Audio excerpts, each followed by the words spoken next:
101,1 Radio Smart FM Makassar. Halo selamat pagi Smart Listener.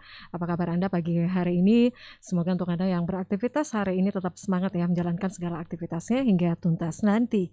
Dan Smart Listener di jam 9 lebih 7 menit untuk pagi hari ini. Kembali kita di spesial program untuk hari ini. Tentunya bersama talk show Kementerian Hukum dan Hak Asasi Manusia dalam rangkaian penyebar luasan informasi layanan administrasi hukum umum atau yang kita singkat dengan AHU di wilayah Sulawesi Selatan.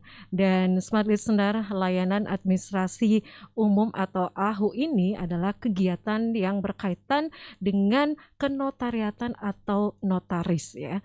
Jadi Smart Listener untuk pengurusan perizinan kegiatan berusaha ya, seperti untuk pendirian PT, kemudian CV, kemudian koperasi, kewarganegaraan, dan juga kita akan bahas sebentar terkait organisasi kemasyarakatan atau ormas. Smart Listener tentunya selama 1 jam ke depan kita akan memperbincangkan hal ini Smart Listener di talk show pagi hari ini. Dan untuk Anda juga kami informasikan Smart Listener, untuk perbincangan pagi hari ini kami mempersilakan Anda untuk bisa juga berinteraksi di line WhatsApp kami di 0811 46 10 11, dan juga kami live secara audiovisual di live ataupun di channel YouTube Smart FM Makassar. Baik, dan Smart Listener, untuk pagi hari ini saya sudah kedatangan tamu-tamu spesial ya. Dia terima kasih ya sudah datang pagi-pagi ya Pak.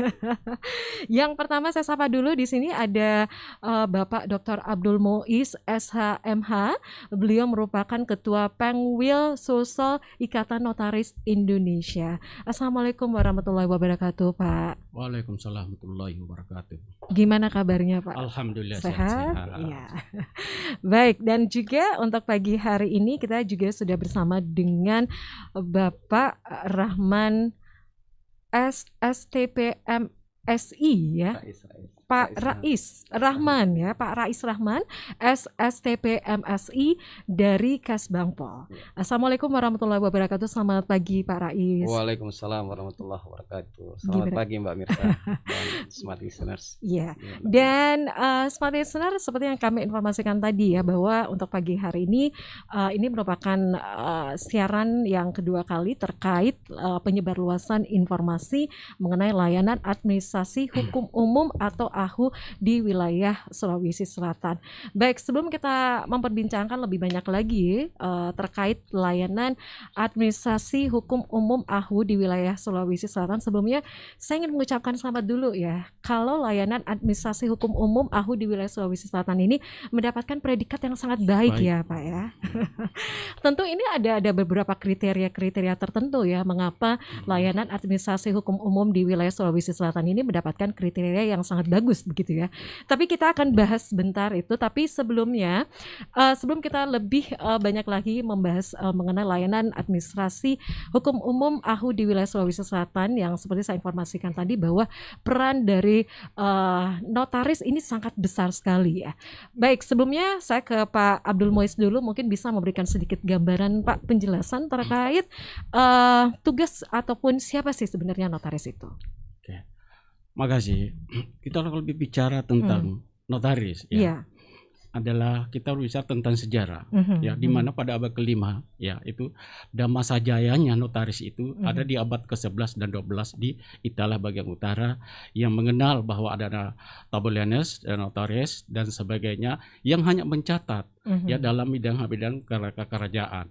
Namun setelah kita ini, karena kita menganu sistem ya, kita masih pada waktu itu Belanda ya, masih konkordansi, maka notaris di Indonesia pada saat itu karena kepentingan perdagangan, maka Direktur Batavia pada saat itu mengangkat bahwa notaris pertama di Indonesia yang berbangsa Belanda yang bernama Michael Kersen. Ya, pada saat itu juga dia setelah dengan itunya ya, para notaris pada waktu itu ya, setelah masa penjajahan sudah ini, maka lembaga kenotariatan itu pada saat itu hanya di Indonesia ada 6 yang menerima itu, yaitu Universitas Gajah Mada, Universitas Pajajaran, USU, ya Undip, dan sebagainya dan Unair ya. Namun dalam hal itu pada saat itu ya mengenal dengan gelarannya itu berbeda dengan sekarang ya. Ya, dengan mana kita itu pada saat itu menganu masih belum undang-undang, masih peraturan jabatan notaris. Ya, reglemen notaris MBAT ya 1860 Stabak nomor 3. Ya pada saat itu dan bergelar itu CN, calon notaris ya pada saat itu. Nah, sekarang berbeda dengan lahirnya undang-undang jabatan notaris. Ya dalam hal ini pada tahun 2000 ya itu berubah ya dari jadi menjadi prodi magister kenotariatan yang bergelar dengan magister kenotariatan.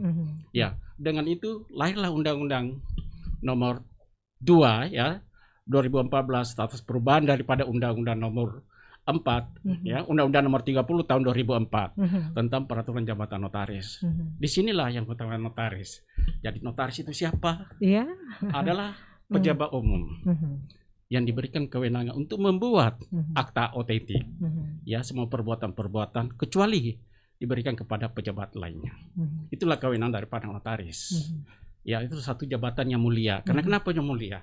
Yaitu dalam hal ini menjalankan jabatannya ya perpanjangan tangan dari pemerintah untuk kemasyarakatan dalam melayani ya pendirian perusahaan dan sebagainya yang tadi Mbak tadi katakan tadi seperti itu. Itulah notaris.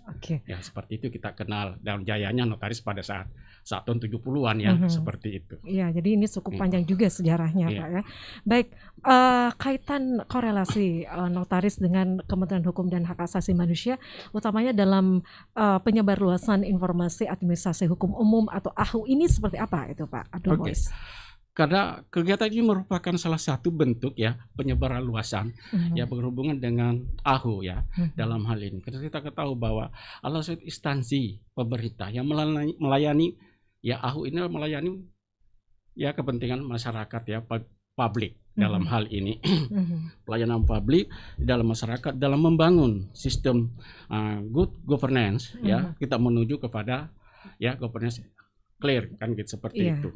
Nah, dalam pelayanan itu untuk mencapai profesional cepat, tepat, ya, efisien dan bebas pungli. Disitulah peran sangat dengan notaris karena di mana notaris sangat terbantu dengan adanya sistem online yang dalam AHU ini. Karena kenapa? Di mana AHU itu terlalu berinovasi dalam hal ini memangkas birokrasi yang begitu panjang. Kenapa saya katakan panjang dari tahun-tahun sebelumnya?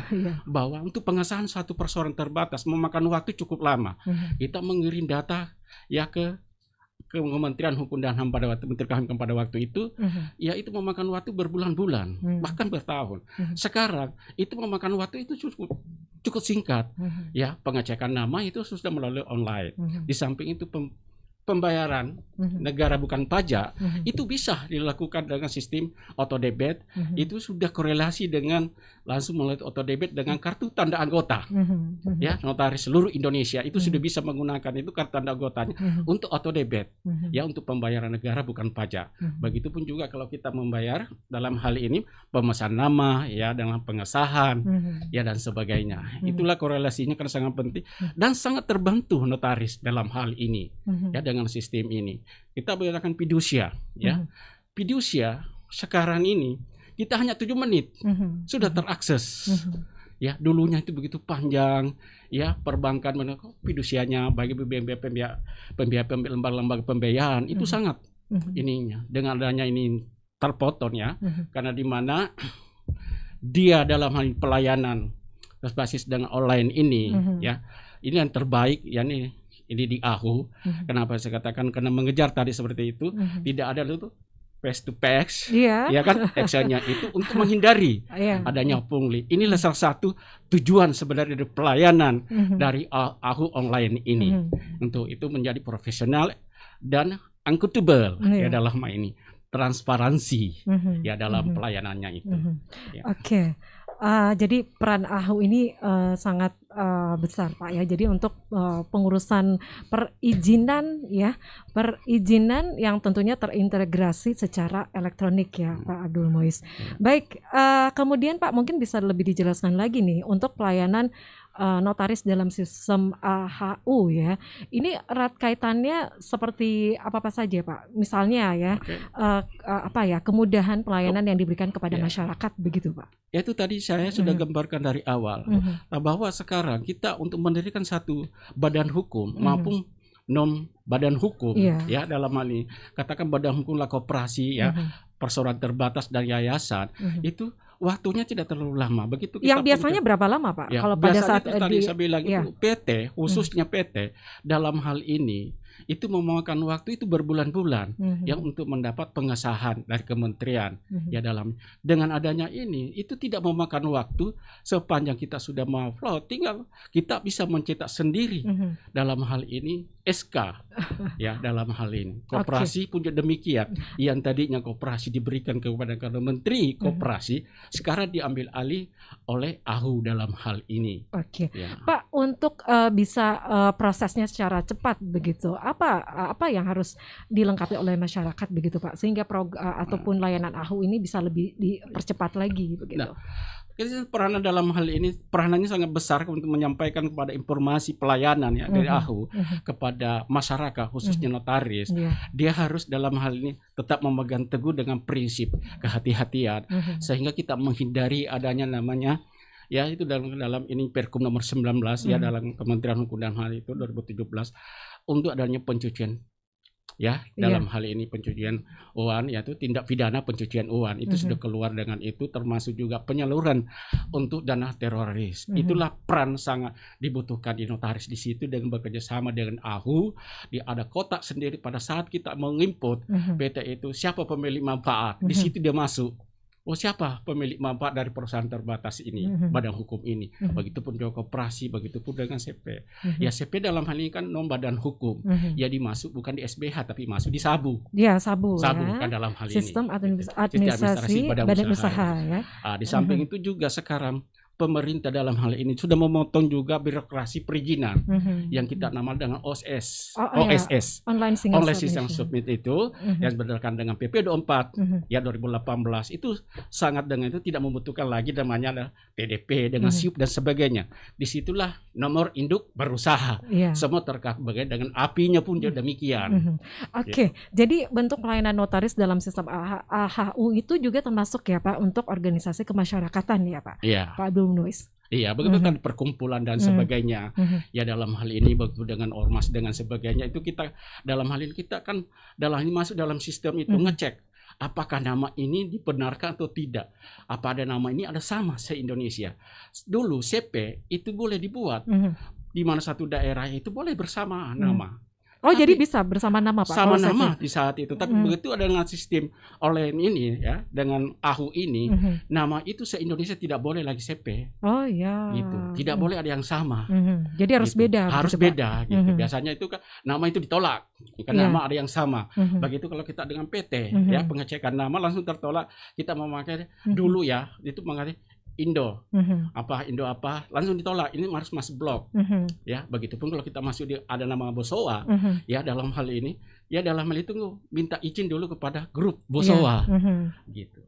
Seperti itu. Jadi ini erat kaitannya ya, Smart Listener, bentuk pelayanan notaris dalam sistem AHU.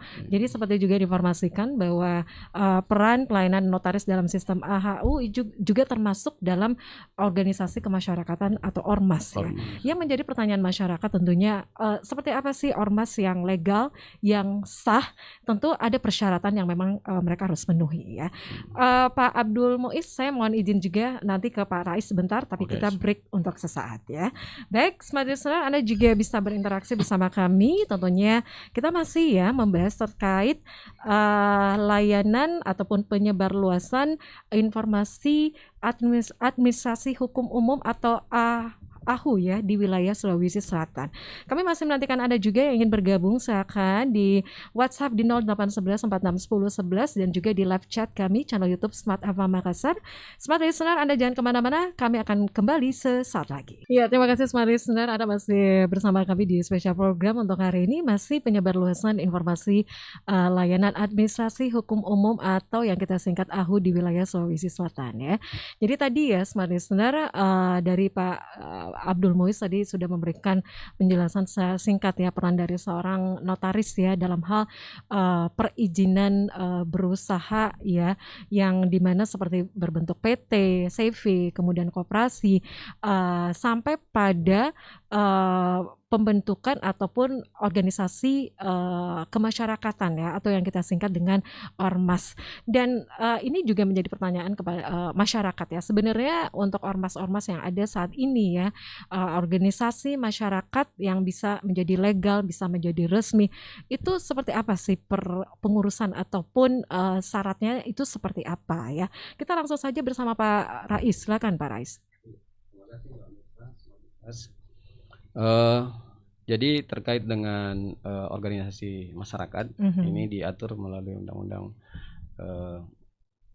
17 tahun 2013 yang berubah dengan Undang-Undang 16 tahun 2017 ya tentang ormas. Jadi untuk ormas ini sebenarnya kita harus memahami bahwa ormas ini bentuknya ya sesuai Undang-Undang 17 itu ada dua. Ya, ada ormas yang berbadan hukum dan ada ormas yang tidak berbadan hukum. Nah, jadi ormas yang berbadan hukum ini yang kemudian pengabsahan keberadaannya atau termasuk pendaftarannya itu dilakukan oleh Kementerian Hukum dan HAM. Lalu kemudian untuk ormas yang tidak berbadan hukum ini menjadi kewenangan Kementerian Dalam Negeri dalam melakukan legalisasi atau legitimitas terhadap ormas tersebut. Nah, syarat utama dari pembentukan ormas sebenarnya kalau sesuai Undang-Undang keormasan ya. Jadi ormas ini dibentuk ya. Sebenarnya syaratnya sangat mudah, minimal 3 orang. Yang pasti bahwa ini adalah organisasi kemasyarakatan, bukan organisasi pemerintah. Itu. Yang kedua, memiliki asas pembentukannya itu sesuai dengan asas negara kita, Pancasila dan Undang-Undang 1945. Jadi kalau ada ormas-ormas yang kemudian dalam pelaksanaan kegiatannya ini tidak berasaskan pada Pancasila dan Undang-Undang 1945, inilah yang kemudian menjadi salah satu yang menjadi objek pengawasan daripada kami di Kesbangpol khususnya. Gitu. Jadi itu yang saya kira yang prinsip untuk diketahui oleh masyarakat bahwa pembentukan ormas itu oleh negara melalui Undang-Undang 17 sangat dipermudah, tetapi sangat ketat dalam pengawasan untuk aktivitasnya. Oke, Pak. Jadi tadi ya kita kembali lagi bahwa untuk pembentukan organisasi kemasyarakatan atau ormas itu seperti diinformasikan bahwa ada 2 ya, ormas yang berbadan hukum yang untuk pengesahannya, untuk proses pengesahannya itu dilakukan oleh Kementerian Hukum dan Hak Asasi Manusia. Kemudian ormas yang tidak berbadan hukum yang pengesahannya itu dilakukan oleh Kementerian Dalam Negeri. Itu seperti apa Pak? Organisasi kemasyarakatan yang berbadan hukum yang memang untuk pengesahannya oleh Kementerian Hukum dan Hak Asasi Manusia. Iya. Tadi oleh Pak Muiz sudah disinggung. Ya, salah satu yang menjadi tugas daripada notaris adalah memfasilitasi pembentukan dan pendaftaran daripada organisasi kemasyarakatan yang berbadan hukum. Jadi ada dalam bentuk yayasan dan perkumpulan. Mereka begitu Pak Muiz ya. Jadi teman-teman notaris ini kalau ada yayasan dan perkumpulan yang akan melegalisasi dirinya, maka akan difasilitasi oleh teman-teman notaris lalu kemudian masuk ke dalam layanan administrasi hukum dari Kementerian Hukum dan HAM. Nah, tadi juga sudah banyak diceritakan bagaimana secara teknis kemudahan-kemudahan yang diberikan oleh Kemenkumham, khususnya di layanan AHU ini dalam proses itu, dan dari beberapa pengurus ormas memang merasakan yang berinteraksi dengan kami memang merasakan kemudahan atas layanan yang saat ini telah dihadirkan oleh Kemenkumham, layanan AHU. Ya, saya kembali ke Pak Abdul Muiz. Pak Abdul Muiz, dari 2 ya ormas yang berbadan hukum dan tidak berbadan hukum, bagaimana fasilitas yang didapatkan dan juga kekuatan hukumnya itu seperti apa Pak? Kalau kita berbicara tentang notaris, berarti itu akta autentik. Sebagai diatur dalam 1868. Akta itu harus dibuat berdasarkan undang-undang. Dibuat oleh dan di hadapan pejabat yang berwenang mengenai tempat dan waktu. Kenapa saya katakan seperti itu? Karena undang-undang. Jadi akta itu dibuat harus berdasarkan undang-undang. Yang dalam hal ini apa mekanisme terhadap PT ya harus sesuai dengan Undang-Undang Nomor 40/97 ya tentang persoalan terbatas. Ya dalam begitu. Yang sekarang kita mengenal lagi dengan adanya perkumpulan ya. Yang tadinya perkumpulan bahkan itu pada zaman ya Orba ya, Orde Baru itu sebelum reformasi, kita itu banyak yayasan yang memang tidak punya landasan terhadap legalitas dalam hal ini. Nah, setelah berlakunya Undang-Undang Yayasan 16 dan sebagainya, itu baru kelihatan itu bahwa yayasan sekarang harus antara pengurus dengan ya pembina, pendiri dalam hal ini tidak boleh merangkap.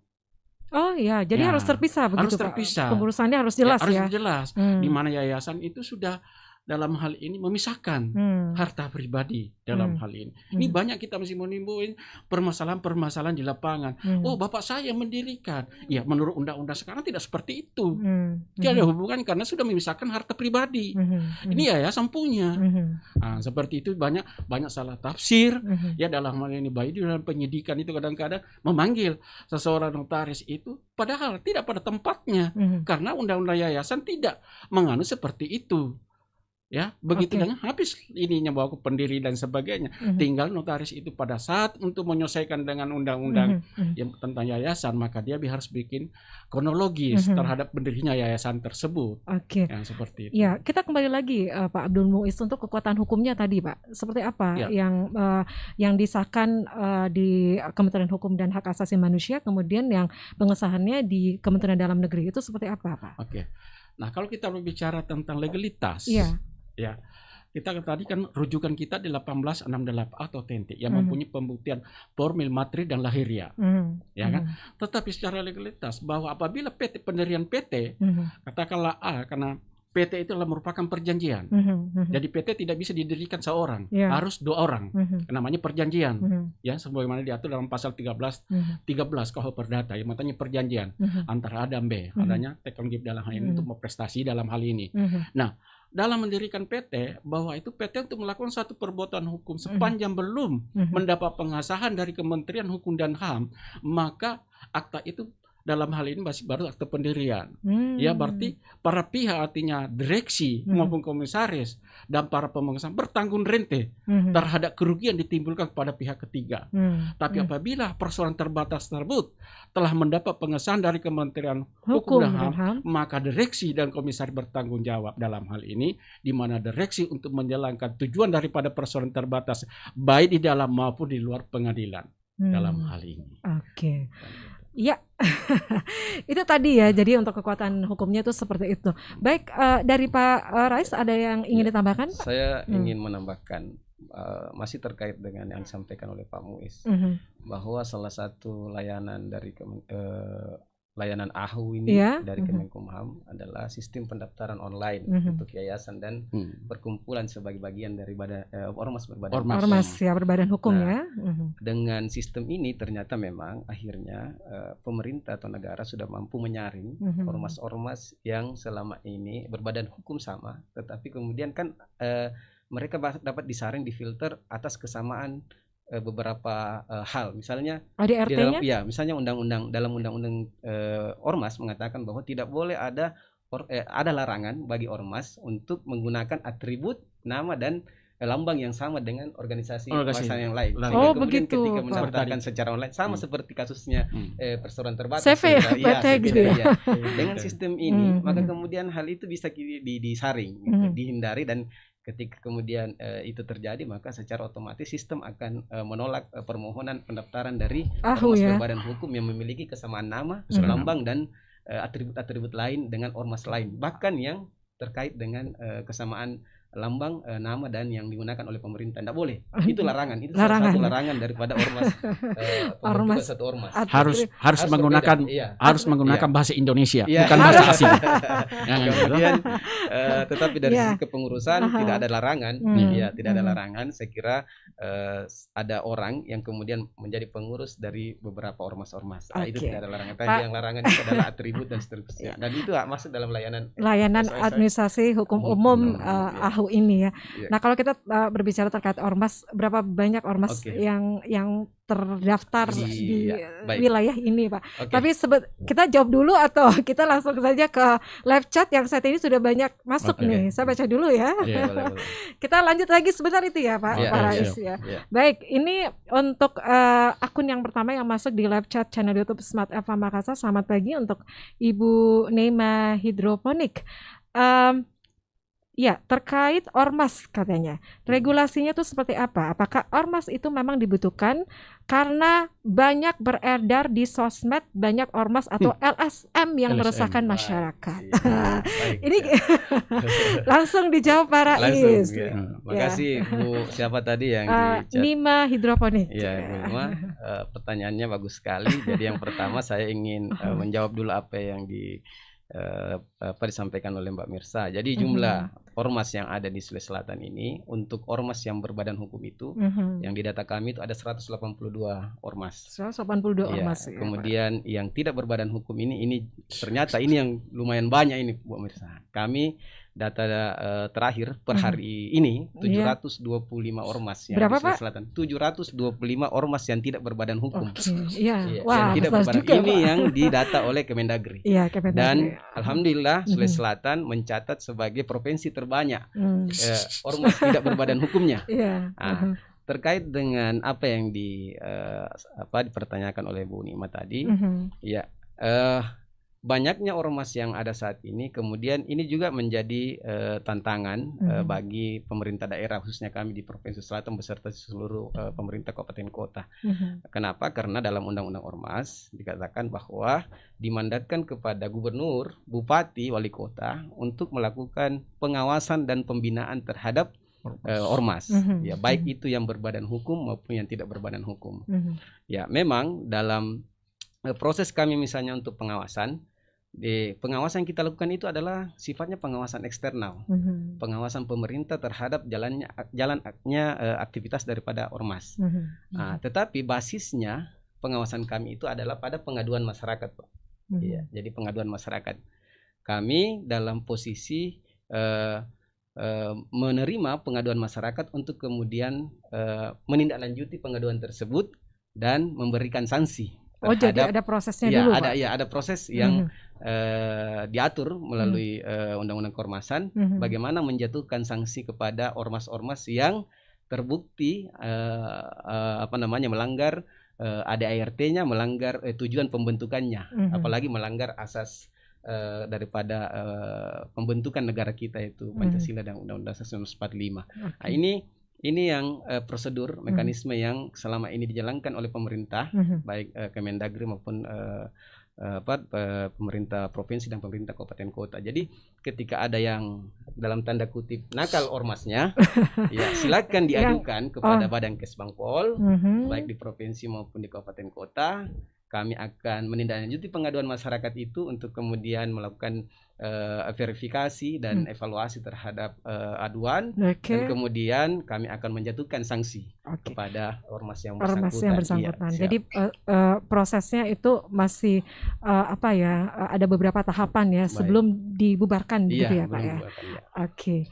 Baik, mungkin dari Pak Abdul Muiz ada yang tambahkan, Pak? Iya. Ya, saya hanya menambahkan dari Pak Rais. Ya memang kalau kita lihat ya di masyarakat ya saat ini banyak LSM itu yang sebenarnya bukan tupoksi. Ininya dia melakukan sesuatu hal seakan-akan dia dalam hal ini menjatuhkan, menjas ya dalam hal ini ya. Itu menakut-nakuti dalam menakut-nakuti masyarakat. Kadang-kadang mengirim surat atas nama LSM. Nah, saya kadang-kadang bertanya, ini LSM ini ya sebagaimana tadi Pak Rais mengatakan bahwa masih ya lebih banyak yang sudah legalitasnya ya dibandingkan yang tidak terdaftar, lebih 700 ya. Cukup banyak katanya bahwa semuanya terdaftar. Ya, terdaftar dalam hal itu tidak mempunyai legalitas ya dalam hal ini, izin ya dalam hal ini. Ini kan belum semuanya kan LSM-nya itu ada yang tidak mempunyai akta sama sekali ya dalam hal ini. Ya. Ini yang banyak merasakan di masyarakat. Kadang-kadang juga kalau mengirim surat, kop surat dengan stempel kan nggak punya gitu loh. Ini ya banyak sekali kami temukan. Kalau itu sangat banyak ya. pelanggaran itu, Nah, pelanggaran itu banyak. luar biasa Inilah itu. tugasnya Iya. kita masing-masing Iya. sebagai kita garda terdepan Iya. ya dalam hal ini, baik pun di notaris kalau datang kita kan harus memverifikasi ya, karena itu harus melalui pengecekan nama. Iya. Ya kan begitu. Betul. Apakah nama ini sudah dipakai, Atributnya ya, juga. atribut dan sebagainya kan begitu. Iya. Apakah sesuai dengan asasnya, kan kita selalu untuk mendirikan suatu perkumpulan ya yang dalam hal ini ataupun dalam ormas, kita berdasarkan anggaran dasar dan rumah tangganya mana. Oke, itu Kan menjadi gitu. panduan Panduan gitu ya, dalam Pak. itu apa yang ada dalam hal itu. Kalau bertentangan asasnya Pancasila dan Undang-Undang Dasar 45 ya sudah mengarah ke ininya, kami menolak begitu. Ya dalam hal ini. Ya. Oke. Itu ya dari akun Nima Hidroponik ya. Untuk pertanyaannya cukup, dan kita masih mempunyai live chat yang masuk ya di channel YouTube Smart FM Makassar. Tapi sebelumnya kita break lagi ya untuk sesaat. Baik Pak Rais dan juga Pak Abdul Muiz, kita break. Dan Smart Listener, untuk Anda yang ingin bertanya sekali lagi silakan. Tema kita untuk pagi hari ini masih terkait penyebarluasan informasi layanan administrasi hukum umum atau AHU dari Kementerian Hukum dan Hak Asasi Manusia. Baik, kita break untuk sesaat, dan Smart Listener, Anda jangan kemana-mana, kami akan kembali sesaat lagi. Oke, terima kasih Smart Listener, kita masih bersama ya di pagi hari ini di spesial program, masih menghadirkan Bapak Dr. Abdul Muiz, kemudian juga Pak Rais Rahman ya dari Kesbangpol. Dan dari live chat yang sudah masuk pagi hari ini, tadi ada akun pertama yaitu Nima Hidroponik, kemudian untuk live chat berikutnya dari Mila Makassar. Selamat pagi Bapak-bapak, saya cuma ingin mengetahui nih perbedaan dan penjelasan terkait adanya lembaga organisasi yang ada di masyarakat seperti Ormas, LSM dan juga komunitas katanya. Sudah bisa ditangkap Pak? Silakan Pak Rais. Terima kasih. Saya kembali ke pernyataan di awal sekali bahwa Ormas ini oleh negara diberikan kesempatan untuk didirikan oleh masyarakat secara luas. Ya. Bahkan persyaratannya sangat mudah, itu yang saya katakan tadi. 3 orang pun berkumpul bersepakat untuk mendirikan suatu organisasi dengan kesamaan tujuan, kegiatan dan seterusnya, itu oleh Undang-Undang 17 tahun 2013 itu dapat membentuk yang namanya ormas. Tetapi kemudian dalam undang-undang diatur bahwa ormas ini bentuknya hanya ada 2. Ada ormas yang berbadan hukum, itu biasanya dalam bentuk yayasan dan perkumpulan. Lalu kemudian ada ormas yang tidak berbadan hukum, ini yang bentuknya di masyarakat sangat banyak. Ada komunitas, ada LSM, ada koalisi dan seterusnya. Banyak nomenklaturnya.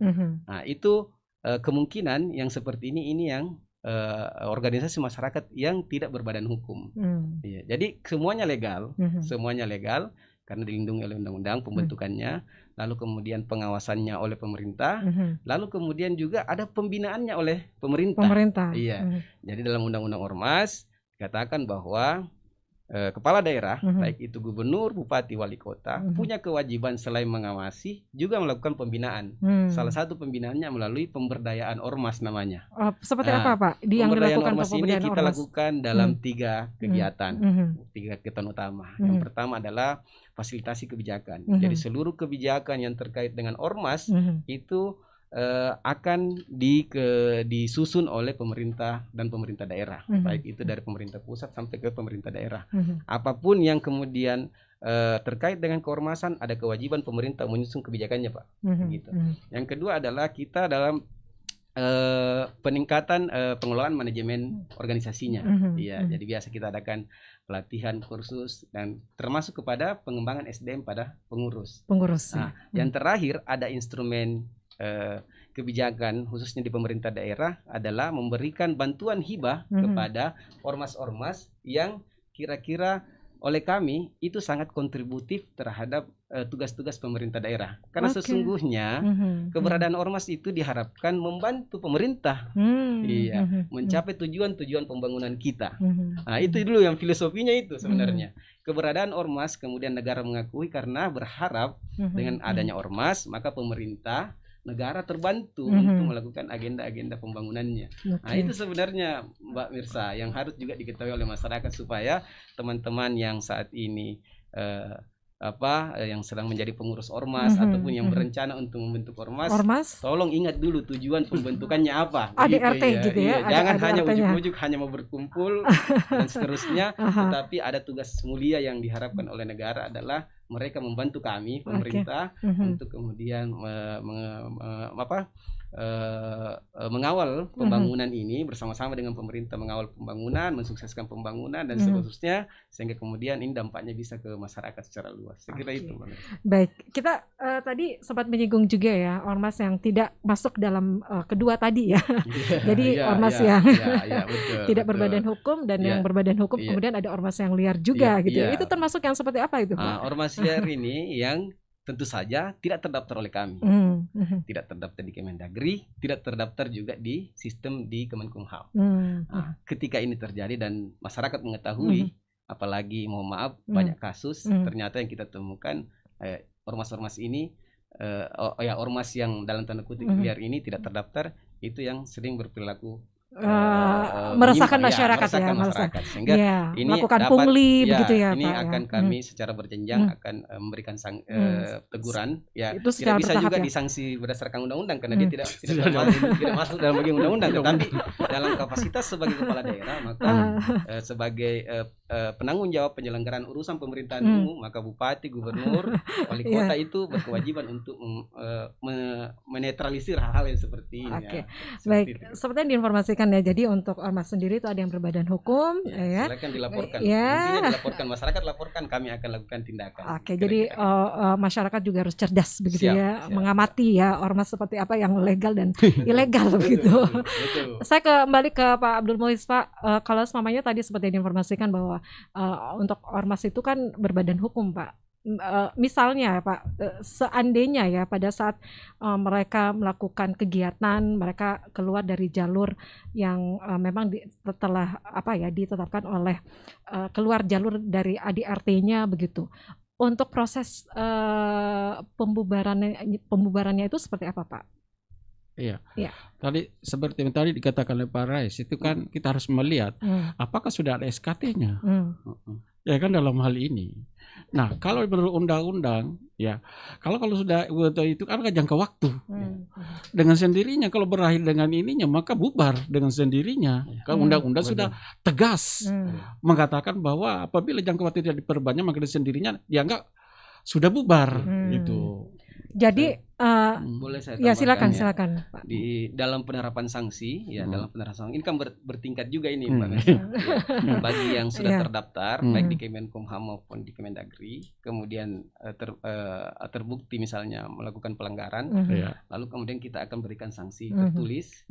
Kemudian sanksi teguran lisan, teguran tertulis, dan kemudian yang terakhir adalah pencabutan SKT ataupun akte pengesahan akte berbadan hukumnya oleh Kemenkumham. Jadi itu sanksinya. Sehingga kemudian ketika ini sampai kepada tahap sanksi terakhir, maka otomatis seluruh aktivitasnya tidak boleh lagi. Karena legalitas keberadaannya sudah tidak diakui oleh negara. Kira-kira begitu. Kita tidak perlu menyebut lagi seperti apa. Seperti apa? Masyarakat udah tahu lah. Kita tidak masuk di ranah itu. Siap. Oke, kita lanjut lagi nih Pak. Ini ada live chat lagi yang masuk ya. Ini dari Max TV, akun Max TV. Bagaimana cara untuk membuat PT atau CV, Pak? Apa saja persyaratannya? Adakah layanan online yang dapat memudahkan para calon wirausaha untuk mendaftarkan perusahaannya menjadi CV atau PT? Langsung saja Pak Abdul Muiz. Ada beberapa syarat yang harus kita penuhi untuk mendirikan satu badan usaha atau badan hukum maupun non badan hukum. Karena kita bicara tadi ada badan hukum, ada non badan hukum. Non badan hukum. Yang mana dikatakan badan hukum adalah perseroan terbatas, yayasan dan koperasi. Yang non badan hukum seperti CP, firma dan ininya kan. Nah, dalam hal ini persyaratan apa gitu. Tadi di awal saya mengatakan bahwa untuk mendirikan suatu perusahaan terbatas yang untuk berbadan hukum harus ada perjanjian. Berarti melebihi dari satu orang ya. Apabila satu orang yang untuk mendirikan perusahaan terbatas berarti bukan perjanjian namanya. Jadi harus sekurang-kurangnya dua orang. Sebelum dalam hal ini dia harus mengatakan bahwa apa nama perseroan terbatasnya. Fungsinya untuk ngecek ke sistem AHU online, apakah nama tersebut tidak dipakai ya oleh korporasi lainnya, kan seperti itu ya dalam hal ini. Jadi jelas setelah ada dengan itu kita membawa KTP-nya ya dengan tujuannya apa, dengan tujuannya itu mendirikan PT-nya apa, untuk mencapai usahanya apa, karena harus sesuai dengan KBLI ya 2017, yang mana KBLI sekarang ini sudah merujuk lagi KBLI 2020, itu clue ya untuk usaha-usahanya. Kita bergerak bilang perikanan apa gitu loh. Itu lebih diperjelas lebih lagi, diperjelas Pak. lagi dibawa clue-cluenya kan dibawa lebih detail, spesifik ya, lebih spesifik lagi. Jadi tidak dalam hal ini ada barang hukum yang dalam hal ini tujuannya umpama ini tidak boleh dicampur ya, SPBU umpama tidak boleh dicampur dengan perdagangan dan sebagainya, mendirikan rumah sakit dengan apanya tidak boleh dicampur dalam hal itulah fungsi dari KBLI tadi 2017. Jadi dengan adanya KBLI banyak perusahaan-perusahaan itu untuk menyesuaikan itu lagi ya ada sampai itu. Nah itulah begitupun CP dalam hal ini untuk mendirikan itu juga harus lebih dari satu orang kan dalam hal ini untuk mendirikan CP. Cuma hanya perbedaan, pasti ada perbedaan antara PT dengan CP. Apa persyaratannya harus dipenuhi, Pak? Itu kan hanya salah satunya kan KTP. Ya, dalam hal ini mengatakan apakah bisa dengan online melakukan itu? Ya. Dan katanya kan notaris itu berhadapan dan menghadap para pihak. Ya. Jadi dalam hal ini kalau tidak bisa datang, bagaimana kita bisa mengkonstruktir keinginan para pihak? Notaris itu kan dalam hal ini hanya mengkonstruktir verleden kalau bahasa Belanda. Dalam hal ini apa keinginan Pak Rais saya tuangkan. Setelah itu saya bacakan lagi. Apa ini kehendak Bapak? Gitu loh. Seperti itu. Jadi harus datang di kantor notaris yang terdekat dengan masyarakat di mana ada yang inginkan. Karena semakin banyak notaris semakin bagus. Ya. Bagi saya pribadi makin banyak notaris itu makin bagus karena saya tidak bersaing sesama notaris. Yang bersaing adalah masyarakat. Bagaimana cara melayanannya?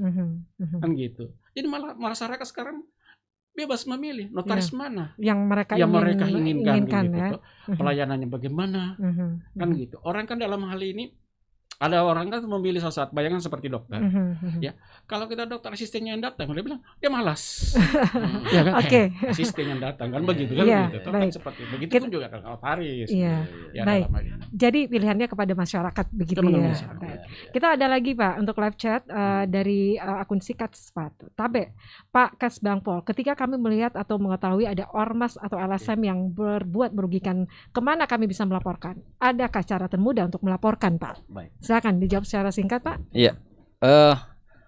Cara yang paling mudah adalah melaporkan kepada Badan Kesbangpol di semua level, baik itu di provinsi, apalagi kalau memang yang melakukan yang bermasalah itu memang kepengurusan di provinsi.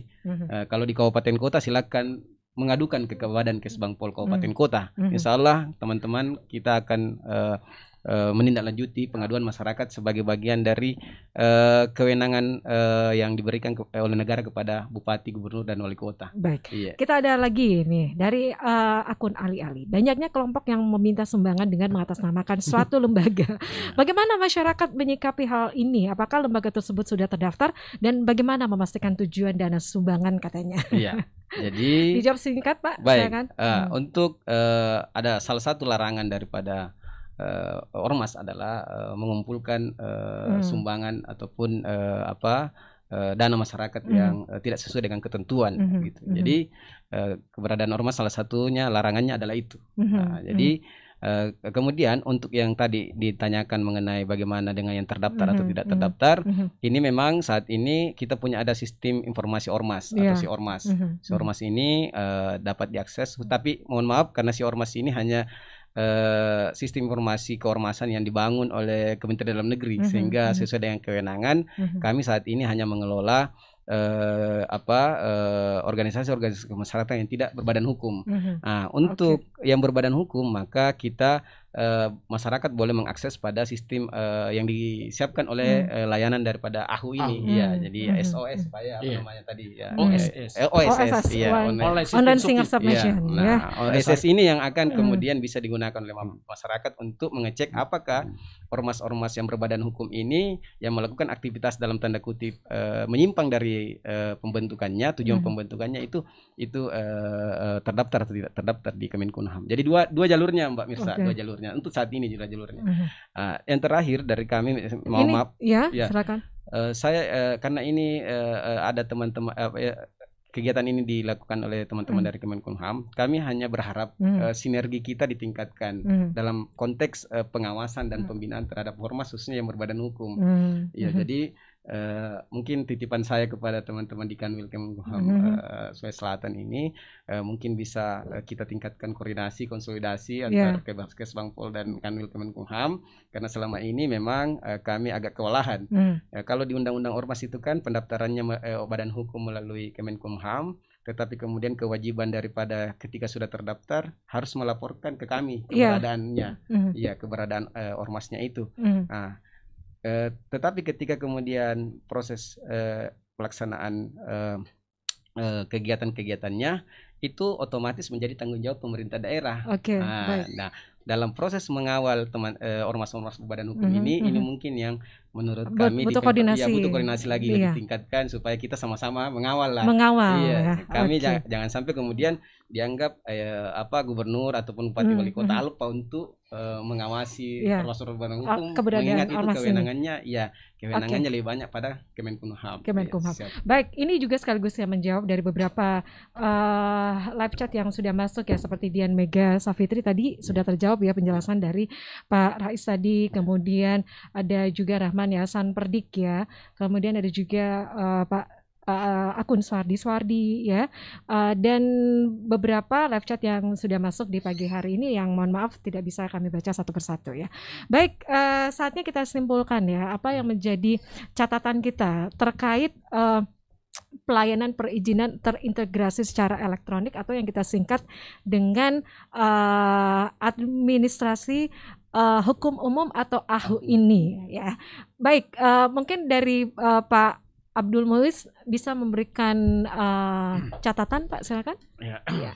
Ya, terima kasih untuk menyimpulkan bahwa ya kami berterima kasih ya dengan adanya ini membantu ya, khususnya kami dari notaris, bahkan dengan sistem online sistem ini ya Pak AHU ini ya, dalam hal ini mulai dari pada saat mau pengangkatan notaris ya itu sudah diatur baik perpanjangan ya, dalam hal ini pemberian pensiunnya itu bisa melewati itu, bahkan merubah gelar pun sudah diatur dalam AHU itu. Ya, kita melihat bahwa kemudahan-kemudahan yang diberikan, di mana dalam bahwa kita ketahui bahwa Dirjen AHU ini adalah salah satu juga dalam hal ini pemerintahan yang ini melayani layanan publik, tentu dalam hal ini selalu berinovasi ya untuk memperbaiki kinerja dan bahkan kalau kita bilang ini terbaik ya, kalau kita melihat di Indonesia barangkali di AHU ini ya, sistem AHU-nya ini merupakan terbaik dalam kita pelayanan sistem online-nya. Bahkan BPN ini mencaplok menginginkan juga seperti itu, tapi belum bisa menyamai karena masih sering error-error dan sebagainya. Itu kan hanya menginginkan saja ya, kadang-kadang itu ya memang itu masih sering kita dapat kendala itu, tapi itu ya dalam hal ini bukan human errornya, bukan ya kan, dalam hal ininya bukan kan server barangkali kalau bersamaan dia masuk ya seluruh Indonesia di sistem itu ini bisa hang juga, bisa dengan ininya kan sedikit ini.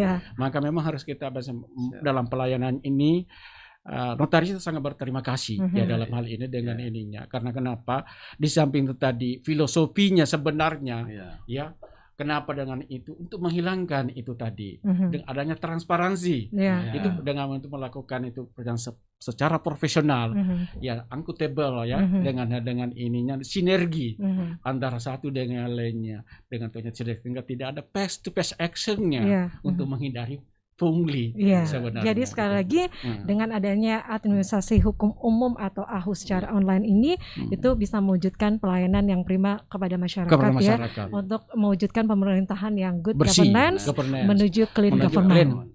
Ya.